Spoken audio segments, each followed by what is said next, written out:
Indonesia tanah air beta, pusaka abadi nan jaya.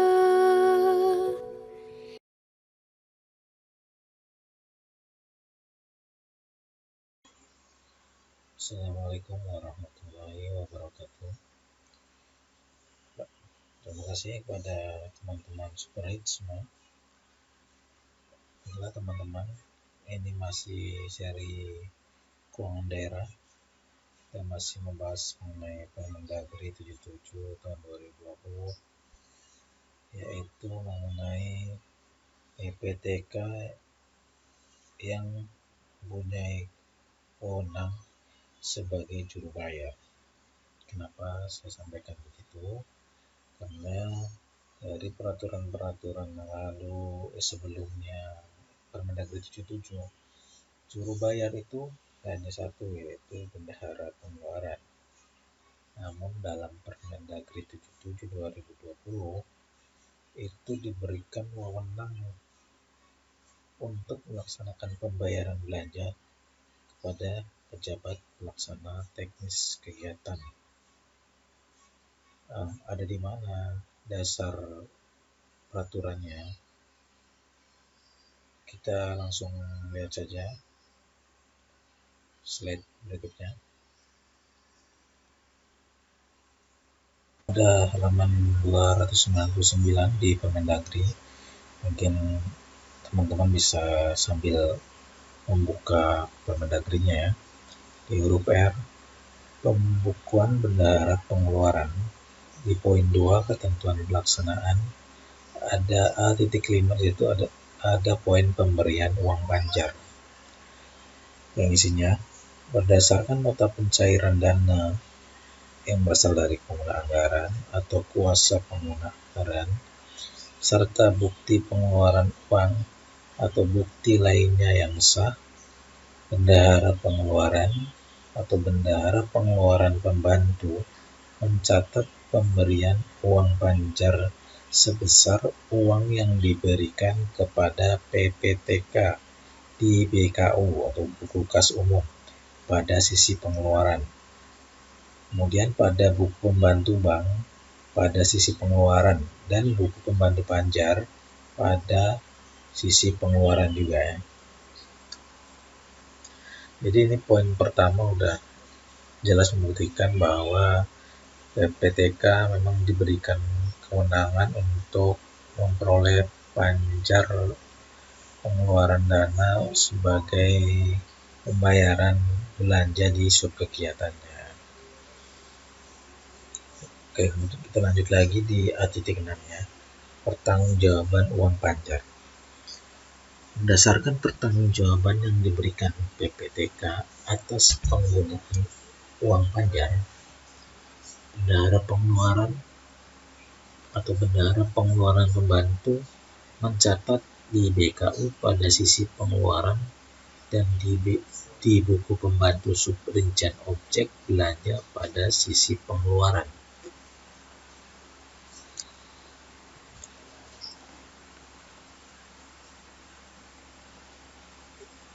Ini masih agak bingung saya ini.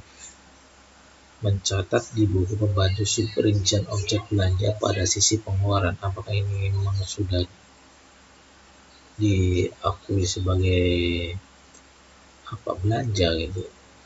Karena ini sebenarnya kan baru panjar ya. Maksudnya kenapa sudah masuk ke dalam buku pembantu subrincian objek belanja pada sisi pengeluaran, yang artinya sudah ada pengeluaran pada objek belanja tersebut. Ini yang masih menjadi pertanyaan ya teman-teman. Mungkin teman-teman yang mengerti bisa masuk ke memberikan masukannya di kolom komentar.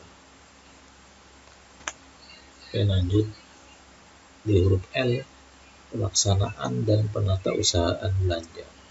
Ada di huruf B, dalam proses belanja menggunakan UP, bendahara pengeluaran atau bendahara pengeluaran pembantu dapat melakukan pembayaran secara sekaligus langsung kepada penyedia barang atau jasa atau melalui pemberian uang panjar terlebih dahulu kepada PPTK. Nah, ini disebutkan lagi ya.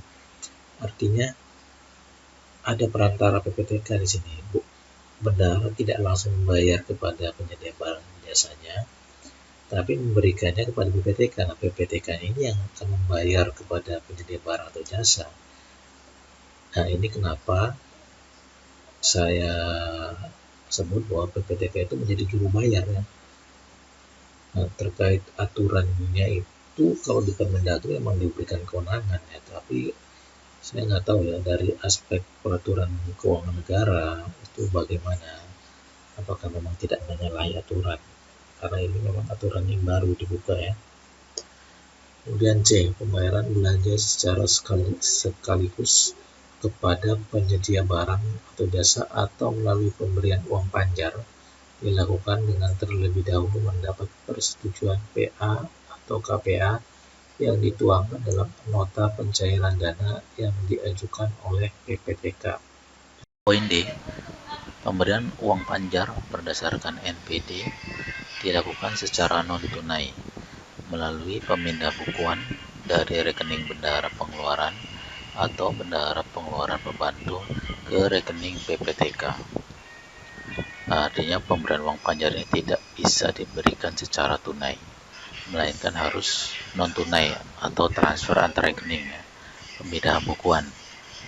Nah, yang menjadi pertanyaannya lagi adalah ditransfer ke rekening PPTK.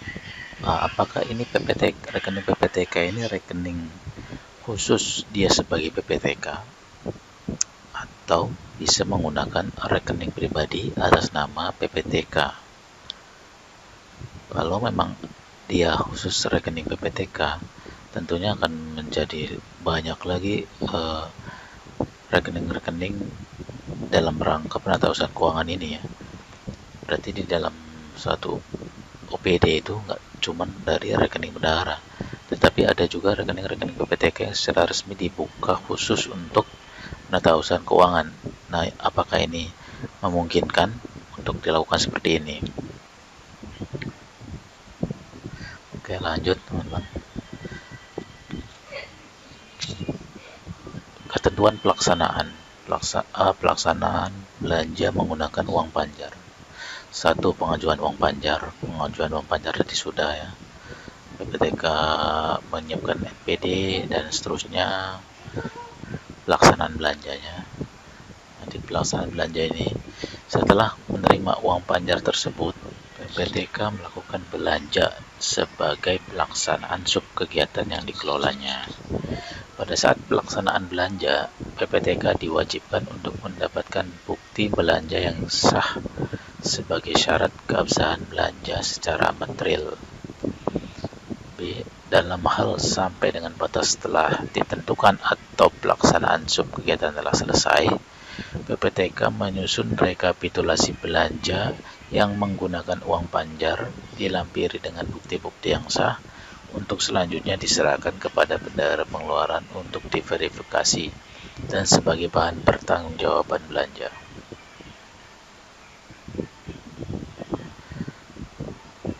Ya, ini agak membingungkan ya dari siklus akuntansinya.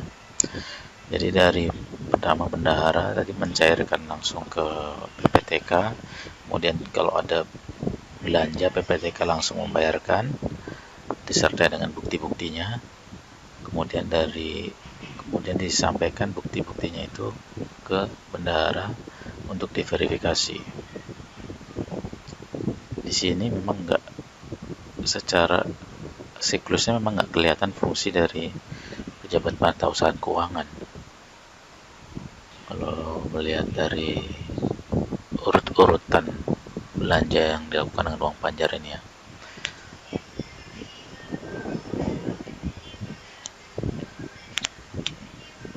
Nah, ini kalau ada kelebihan pembayaran uang panjar ya, PPTK melakukan pengembalian kelebihan uang panjar secara non-tunai melalui pemindah bukuan dari rekening PPTK ke rekening bendahara pengeluaran.